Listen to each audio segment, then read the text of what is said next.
자, 이어서 국민의힘 이야기도 해보도록 하겠습니다. 국민의힘 전당대회가 약 한 달여 앞으로 다가왔는데요. 당권 주자들 간 공세가 계속 커지고 있습니다. 관련 영상 보고 이 이슈 이야기 나눠보겠습니다. 당원들께서는 최근 당내에서 벌어지고 있는 집단적인 이전 투구에 대해서 정말 해도 너무한다는 말씀을 하고 계십니다. 윤심팔이 경쟁이 아니라 윤석열 대통령께 힘이 되는 윤심 보태기 경쟁을 해야 합니다. 누구를 배제하기 위한 전당대회가 아니라 모두가 참여하는 전당대회를 만듭시다. 당선판에 끌어들여서는 안 될 대통령님의 이 의중까지 자신에게 있다 이렇게 하면서 당심을 규도하는 것은 바람직하지 않다 그런 뜻입니다. 다만 당원들께서 좀 혼란스러워하고 계시기 때문에 한 말씀 사실을 알려드린 것뿐입니다. 네, 나경원 전 의원이 사퇴한 이후에 친윤계 의원들의 비판 대상이 이제는 안철수 의원에게로 향하고 있는 것 같습니다. 급기야 한 일부 언론 보도에서는 윤심은 안철수 의원이 아니다라는 얘기까지 나오기도 했는데 김영남 의원님, 네.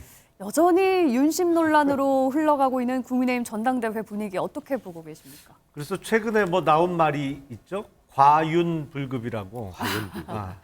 이 윤심 얘기를 지나치게 하면 오히려 손해 본다는 얘기인데 네. 그런 지금 상황이 된 것 같습니다. 왜냐하면 당원분들도 그렇고 국민들께서도 이 윤심 논란이 너무 장기간 계속되다 보니까 뭐랄까요, 이게 좀 이제 듣기 싫어할 수 있거든요. 충분히 네. 그럴 수 있는 상황이고, 전당대회는 당 대표를 뽑는 것이고 당 대표가 되고자 하는 사람은 자기가 당 대표가 되면 어떤 비전을 갖고 어떻게 당을 이끌고 개혁할 것인지 이것을 이야기해야 됩니다. 근데 계속 뭐 윤심이 누구냐, 윤심이 누구에게 있느냐 없느냐 이 이야기가 반복되다 보니까 좀 식상해지는 측면이 분명히 있습니다. 네.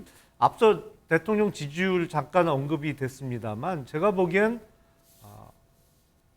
혹시라도 대통령실에서 전당대회와 관련해서 너무 깊숙이 관여하는 거 아니냐라는 의혹이 대통령 지지율이 한 2% 정도 하락하는 데 영향을 끼쳤을 가능성이 있어 보입니다. 네. 그래서 글쎄요, 이게 현역 지금 국회의원이나 당협위원장은 전당대회 어느 후보의 캠프에도 관여 못하도록 되어 있거든요. 그래서 이 원칙을 좀 지켜야 되지 않을까 싶고, 이게 이제 전당대회 관여를 못한다는 의미는 누구의 당선을 위해서 돕는 행위도 해서는 안 되는 것이지만 누구를 떨어뜨리기 위한 행위를 해서도 안 된다는 의미거든요. 그래서 이제는 원칙을 좀 다시 한번 확립하고 지켜야 되는 상황이 아닌가 싶습니다.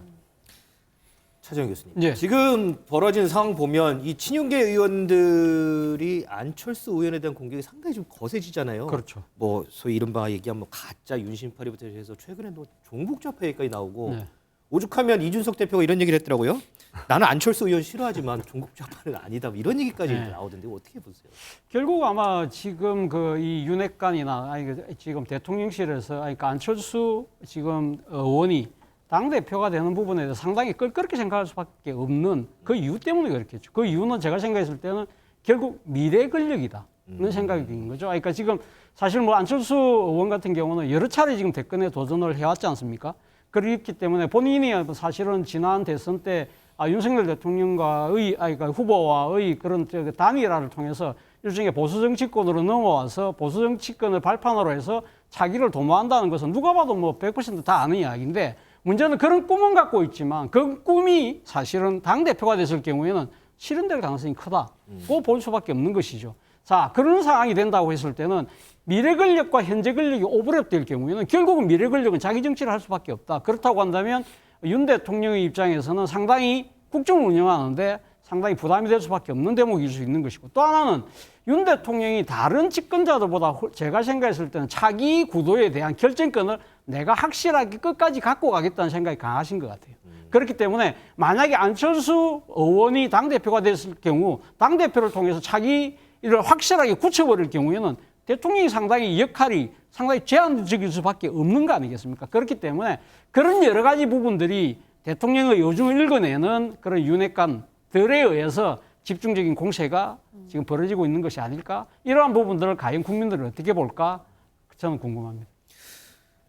최승현님, 그럼에도 불구하고 지금 보면 안철수 의원은 이거 해도 너무한다 이런 얘기를 하는데 어쨌든 안철수 의원 자체가 지지율이 높아지면 높아질수록 친윤계가 여기서 우리가 그만해야겠다 할 수는 없는 상황인 거잖아요. 그렇죠. 뭐 지금 보니까 그런 공세 일관성과 어떤 그런 지속성을 가지고 하는 것 같은데, 근데 이제 문제는 이런 겁니다. 이제 그렇게 할수록 그러면은 안철수 의원이 더 불리해질 것인가, 이 부분은 한번 봐야 되겠죠. 그렇죠. 그러니까 저는 국민 조금 전에 김영남 의원 잘 말씀해 주셨는데 이제 후보 등록도 끝난 거잖아요. 그러면 이제부터는 당의 그 미래 정책과 비전, 그다음에 국민의힘이 어떻게 나가야 할 것이고, 그래서 나는 안철수가 생각하는 총선 승리 전략은 이렇고 김기현이 생각하는 총선 승리 전략은 이런데 당원 여러분 여기서 어떻게 생각하십니까? 이렇게 묻는 게 저는 합당하다고 봐요. 그러니까 저는 국민의힘 주류가 그동안 이렇게 정당 역사를 놓고 보면은 굉장히 좀 전략적 선택을 많이 했던 그런 적들이 있어요. 그러니까 일종의 말하자면 이런 거죠. 언제적에는 또 김무성 대표를 뽑고, 어느 때는 호남 출신의 이정현 대표를 또 뽑고, 어느 때는 황교안 대표를 뽑았다가, 어느 때는 또 이준석 대표를 뽑아서 대선 승리도 해요. 그러니까 이렇게 전략적인 투표 경험이 있는 집단이에요. 그런 뿌리가 있는 정당이기 때문에 저는 이제 말하자면은 안철수 의원에 대한 합리적 비판이란 이런 건 괜찮은데, 마치 이제 여기에서 집단적으로 이제 그동안 이제 많은 분들이 이제 나경원 의원이 어떻게 이제 주저앉는지를 봤지 않습니까? 네. 이제 그런 것들이 기억이 있는 상황에서 너무 과도한 공격은 오히려 좀 손해 볼 수가 있다. 지금 그리고 가끔 뭐 지금 여론조사 수치를 놓고 보지만 김기현 의원이 우위에 있는 경우도 많아요. 어떤 게 있냐면 적극적인 지지층. 그러니까 이른바 지금은 여론조사가 대부분 보면 국민의힘 지지층이라고 하는데 묻는데 적극적인 지지층, 즉 당원이 가능성이 높은 분들은 오히려 김기현 의원을 많이 지지하는 경우도 있어요. 그렇기 때문에 지금부터 메시지 관리하고 캠페인 관리를 잘해야지 무조건 안철수 의원이 지지율이 높다고 해서 아까 뭐 종북 좌파라는 식으로 공격한다면 어느 사람들이 그걸 이해하겠습니까? 이거는 과도한 네거티브라고 생각할 수 있기 때문에 지금부터는 오히려 그 정책 혹은 당의 체질 개선, 그다음에 총선 승리 전략, 어떻게 하면 윤석열 대통령의 국정 성공이 우리가 당이 일당이 돼서 밀어줄 수 있는가, 이런 데 대해서 실질적인 대화를 놓고 나가야지 후보들 입에서 자꾸 무슨 그것도 한쪽에선 양말, 한쪽에선 뭐 꽃다발 사진 이런 식으로 가는 거는 저는 당을 위해서도 그렇고 후보들 개인을 위해서도 그렇고 바람직하지 않다고 봅니다. 그렇다면 친윤계 의원들의 이런 공세가 안철수 의원에게 과연 도움이 될지 아닐지, 때리면 때릴수록 몸집이 커질까요? 아니면은 나 전 의원처럼 중도에 물러서는 경우가 생길 수도 있을지 전망하자면 어떨까요? 안철수 의원이 아무리 철수를 자주 하셨더라도 이번엔 철수 못할 겁니다. 끝까지 그리고, 버틸 것이다. 저는 앞서 이제 두 분이 좋은 말씀하고 정책과 비전으로 가야 된다는 거 저 동의합니다. 근데 이미 제가 볼 때는 우리 국민의힘 미안한 얘기입니다만 싹수는 노랗게 다 드러난 것 같아요. 이미 그런 전당대회, 비전 전당대회는 쉽지 않고요. 지금 검찰이 수사하다가 전 정부나 야당 수사하다가 당황해 있을 것 같아요. 저는. 물증을 뭐 2, 3년째에도 못 찾으니까. 그런데 지금 친윤들도 이른바 윤핵관 그분들 친윤들도 되게 당할 것 같습니다.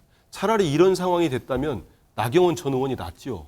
왜냐하면 자기들이 나중에라도 이렇게 뭐라고 할까 같이 대화를 한다든지 뭐 서로가 이렇게 협업이랄까요? 관리를 한다든지 나경원 전 의원이 낫지.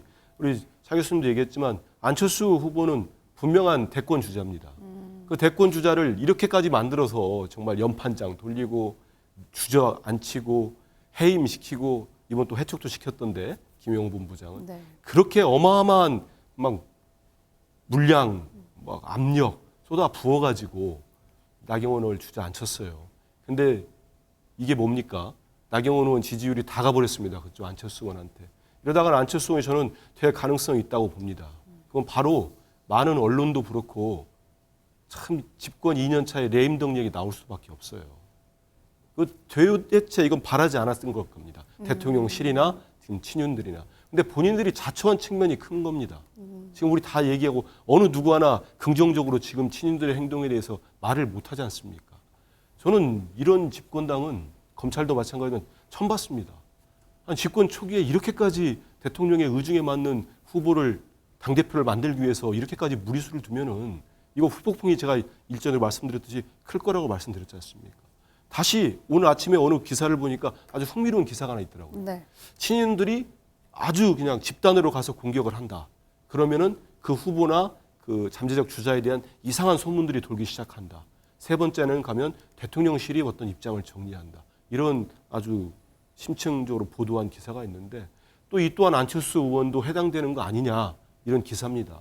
그래서 지금이라도 좀 합리적으로 상식적으로 전당대회를 끌고 갔으면 좋겠어요. 저는 제가 뭐 이런 말씀 드린다고 듣겠습니까? 듣지도 않을 것 같긴 한데 안 될 것 같아요. 안 될 것 같은데 그럼에도 저는 뭐 민주당을 떠나서 국민의 한 사람으로서 집권당 이런 모습 볼 때마다 네. 좀 부끄럽기도 하고 화가 많이 납니다. 아. 좀 안 했으면 좋겠습니다. 아, 네. 김용남 의원님께서 이 쓴소리 어떻게 들으셨는지 좀 궁금한데 일단 안철수 의원의 그 나경원 전 의원의 지지율이 좀 안철수 의원에게 흘러간 측면이 있기 때문에 여서였을지 김기현 의원이 최근에 나 전 의원을 찾아가서 좀 힘 좀 합치자 이렇게 얘기했다고 해요. 그 영향이 아무래도 있었겠죠. 아무래도 지금 여론조사 지지율에 있어서 안철수 후보가 앞서는 여론조사가 꽤 나오고 있고 네. 이게 사실은 뭐랄까요? 이제 전당대회는 당내 선거지 않습니까? 네. 당원 숫자가 많이 불어나서 투표권자가 80여만 명 된다고 하지만 이 전국 단위의 유권자 뭐 4천만 명을 상대로 하는 선거는 전혀 아니거든요. 그러니까 투표권자가 비교적 작은 선거에서는 흔히 선거판에서 얘기하는 게 조직력 얘기를 많이 합니다. 네. 현역 국회의원이나 당협위원장을 어느 캠프에서 많이 확보하느냐, 그게 선거의 가장 결정적인 승리 요인이라고 얘기를 많이 하는데 소위 얘기하는 이런 조직력의 측면에서는 김기현 의원 측이 많이 앞서고 있다고 볼 수밖에 없거든요. 그럼에도 불구하고 국민의힘 지지층을 상대로 한 여론조사에서 이런 결과가 나오니까 김기현 의원 측은 조금 바빠졌겠죠. 지금은 이제 바빠지다 보니까 나경원 전 의원의 집으로 찾아가서 만나고 뭐 도와달라는 얘기도 한 것으로 보입니다. 네. 근데 그 전략을 짤 때요, 그 중요한 원칙이 하나 있습니다. 절대로 전선을 너무 넓히면 안 돼요. 네. 근데 지금 보면 소위 그 김기현 의원의 당선을 돕고 있다고 생각되는 친윤계 의원들이 전선을 너무 넓혀놨어요. 그러니까 이준석 전 당대표 때리고 유승민 전 의원 주저앉히고 뭐 거기까지는 무리수라고 생각되지는 않습니다. 왜냐하면 워낙 심이 좋고 다수가 뭉쳐 있으니까요. 근데 나경원 전 의원까지 전선을 넓혀놓고 이제는 안철수 의원까지예요. 근데 전선이 너무 넓어요. 제가 보기엔 아무리 심이 세도 감당하기 어려울 정도로 전선을 너무 넓게 펼쳐놨어요. 적이 너무 많아지니까요. 그렇게 되면 이제 한자 성어가 네. 생각나는 게 있잖아요. 네. 사면 초과가 되는 겁니다. 그게. 그래서 제가 보기엔 전략적 그 과오를 범한 상태 아닌가 싶고요. 그래서 이제라도 나경원 전 의원한테 좀 손을 내밀었는데 나 전 의원이 이번에 전당대회에서 본인은 아무 역할 안 맡겠다라고 했었는데 뭐 좀 도와줄 거라고 보십니까? 원래 나 전 의원과 친분이 있으신 걸로 알고 있는데 만약에 예상을 하시자면. 글쎄요, 입장을 갑자기 바꿔서 누구 한쪽에 손을 들어주기는 쉽지 않을 것 같은데요. 그리고 아직 전당대회가요. 네. 한 달도 훨씬 넘게 남았습니다. 이게 네. 결선 투표까지 생각하면 3월 12일이 돼야 당선자가 확정되는 것이거든요. 그러니까 시간이 아직 많이 남은 상태라 만약에 제가 김기현 캠프에 몸을 담고 있다면 지금이라도 화제와 국면을 빨리 전환하자. 그래서 이제는 비전 대결, 정책 대결로 가야 된다라고 네. 어드바이스를 할 것 같아요. 근데 글쎄 누굴 찾아다니거나 아니면 뭐 전선을 더 넓히거나 좁히거나 이거는 이제 유효한 전략은 아닌 것 같습니다. 네. 자, 어쨌든 뭐 지금 보면 김기현, 안철수 의원 양강 구도로 흘러가는 것 같습니다. 이런 가운데 소위 친이준석계라는 이런 단어가 최근에 많이 좀 들리고 있습니다. 관련 영상 좀 보고 오겠습니다. 저는 윤핵관들의 퇴진을 돕고 싶습니다. 보다 정확히 말씀드리면 공천을 위해서 권력에 줄 서는 그런 악패, 저는 이번 기회에 뿌리 뽑아야 된다라고 생각해요. 윤핵관들은 대통령을 작게 만들고 있습니다. 대통령은 대한민국의 대통령입니다. 우리 당원은 물론 대한민국 국민 전체를 대표하는 지위에 있습니다. 그런 대통령을 친윤, 윤핵관의 대통령으로 작아지게 혹은 작아 보이게 만드는 일은 결코 없어야 됩니다. 최승희 의원님, 최근 들어서 이준석계다 이런 단어 많이 네. 오르내리는 거 느끼시죠? 그렇습니다. 그러니까 제가 보기에 이 타이밍이 어떻게 형성됐느냐 보면 화요일 날 유승민 전 의원이 불출마를 선언합니다. 네. 네. 그날 밤에 아마 전격적으로 돌아간 것 같아요. 사실은 제가 저 천하람 그 위원장과 뭐 방송에서 방송도 같이 하는 일인데 바로 얼마 전까지도 제가 그 전혀 징후를 못 받았었어요. 그런데 이제 저렇게 갑자기 목요일 날 전격적으로 결정한 거 보면은 유승민 의원의 불출마로 생긴 공간을 네. 어떻게든 이준석 전 대표가 활용해야 되겠다는 생각을 한 것 같아요. 그러면서 이제 천하람 저 위원장은 이제 그 아마 본인은 뭐 싫어하죠.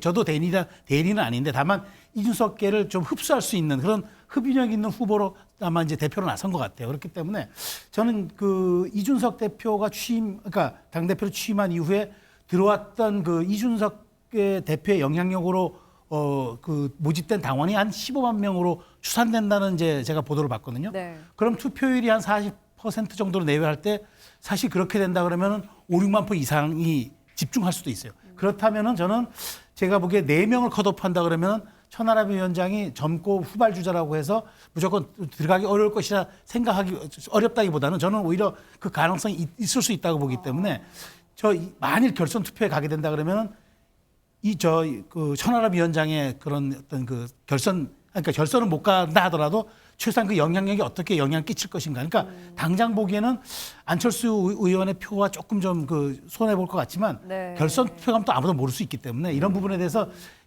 양강 구도로 끝날 것 같았던 그 국민의힘 경선 구도에 미세한 균열이 생긴 건 분명해 보입니다. 차 의원님, 지금 소위 얘기하는 이제 친이준석계 이런 후보들이 이제 약진을 하고 있고 그 뒤에서 이제 이준석 대표도 뭐 여러 가지 뭐 얘기를 이제 하잖아요. 뭐 도와주기도 하고. 일각에서는 이런 분석 나오더라고요. 이준석 대표가 당내에서 자신의 입지와 영향력을 시험해 보려는 것이다라는 관측도 나오는데 글쎄 이준석 대표가 바라는 건 뭘까요? 본인의 입장에서는 상당히 이 판 자체가요. 한자성어로 얘기하면 불감청이연정 고소원이다. 이게 이런 사항인 거죠. 감히 내가 이렇게 내하고 뜻을 같이 하고 있는 사람들하고 뛰어라고 말은 못하지만 그 사람들이 뛰니까 나는 정말 좋아라고 생각할 수 있다는 거죠. 사실은 이준석 전 대표 입장에서 보면 유승민 전 의원이 노는 것보다 훨씬 좋은 판이에요. 왜냐하면 유승민 전 의원이 놓을 경우에는요. 본인이 어떻게 되냐면 유승민 의원이 보수고 자신이 참모의 구도예요. 근데 지금 어떤 구도냐면 본인은 후견인이고 신참을 키우는 그런 모양새예요. 그리고 또 하나 만약에 유승민 전 의원하고 손을 합치게 되면 배신자 프레임이 갇히거든요. 근데 이번에는 뭐냐면 젊은 피를 수혈하는 역할을 한다는 거예요. 설사 진다 하더라도 만약 유승민 의원하고 질 경우에는 이 한계가 있다. 봐라. 이렇게 완전 배신자로 지키지만 이번엔 진다 하더라도 정말 잘 싸웠어. 한번 잘했네. 뭐 우리 이 전대를 하는데 흥행에 상당한 이 역할을 했다. 이런 식으로 해서 자신의 정치적 기반을 넓히는데 아주 유용할 수 있는 찬스라는 거예요. 그렇기 때문에 이준석 전 대표가 제가 생각했을 때는 상당히 역할을 할 것인데 뭐 지금 이번에 김용태 지금 그러니까 최고위원 후보의 후원회장을 맡은 부분에 대해서 네. 모 후보들이 막 지금 지금 딴지를 걸잖아요. 네. 제가 생각했을 때 그거는 일종의 보면 긁어부스럼이죠. 그러니까 친윤들 입장에서 보면 사실은 그런 식으로 해서 지금 이준석 전 대표가 미는 후보들의 경쟁력을 상당히 우리가 생각했던 것보다 훨씬 더 크구나 하는 인식을 심어주고 있는 그런 측면에서 본다고 하면 친윤이 정말 자충수를 두고 있는 것이 아닐까 하는 생각이 듭니다. 네, 알겠습니다. 마지막으로 이 이슈 또 한번 짚어보도록 하겠습니다. 역술인 천공 얘기가 또 나오고 있는데요. 한남동 대통령 관저에 관여를 했다라는 의혹이 또다시 제기됐습니다. 준비된 영상 보고 이 얘기 나눠보도록 하겠습니다. 천공이라고 하는 분이 육군참모총장 관저에 와서 둘러봤다는 얘기입니까? 네. 한남동에 있는 총장 공간을 둘러봤다. 1시간으로 어느 정도 둘러본 것으로 일단은 이야기를 들었습니다. 한남동 외교공간으로 바뀐 것에 영향을 준 게 아닌가 이런 추정을 해볼 수도 있겠네요. 그러니까 4월이 되면서 분위기가 갑자기 바뀌는 게 이게 이제 천공이 다녀간 직후입니다. 직접적인 인과관계는 알 수가 없으나 당시에 천공이 다녀가고 나서 외교부 장관 공간으로 바뀌었다. 이 선후 관계는 확실하다는 거죠. 남영신 총장이 할 얘기가 있다고 하더라고요. 천공 스님 과 인수위 관계자가 한남동 육군참모총장 공관과 국방부 영내에 위치한 육군본부 서울사무소를 방문했다라는 보고를 했다. 추후에 관계자한테 들은 거는 검정색 카니발이었고 다른 사람이 한 명 더 있었는데 이 사람이 모 인사다, 국민의힘. 그다음에 한 분은 이제 인수위 관계자. 네. 이게 3월 15일로 기억하고 대통령실 이전 용산 둘러보러 왔었던 분, 예. 그 두 분이었죠. 네, 대통령실에서는 악의적인 가짜 뉴스라면서 원칙적으로 대응을 하겠다라고 밝혔는데요. 대통령실에서는 의혹을 제기한 부승찬 전 국방부 대변인 그리고 언론사 두 곳의 기자들을 고발하기도 했습니다. 지금까지 여러 의혹 제기에 대해서 고발은 있어 왔지만 현직 기자에 대한 고발은 이번이 처음이거든요. 그만큼 대통령실에서 이번에는 강력하게 대응을 하겠다 이렇게 좀 해석을 해야 될까요?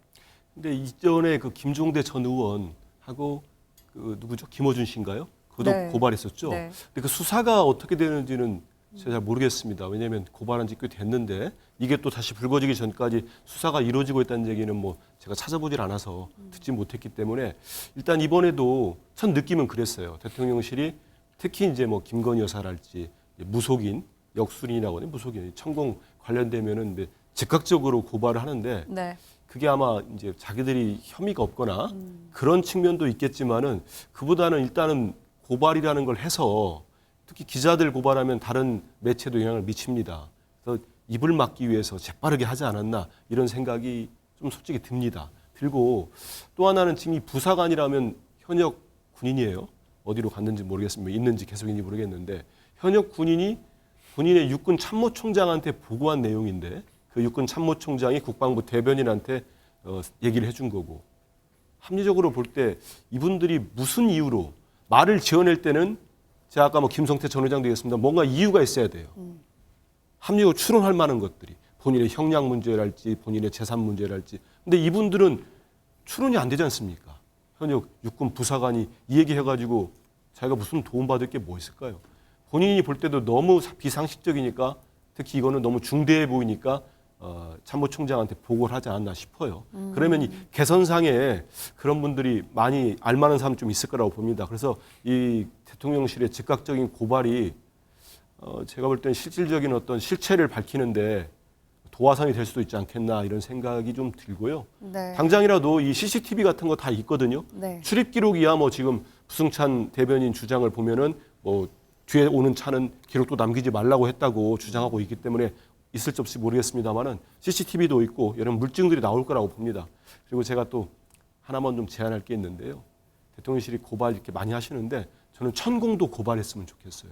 왜냐하면 천공 이분이 예전에 대통령 되기 전에 검찰총장 때인가요? 후보 때 인터뷰한 거 보면은 자기가 검찰총장 그만둘 시기를 마치 협의한 것처럼 한 내용이 있었어요. 기억나실 겁니다.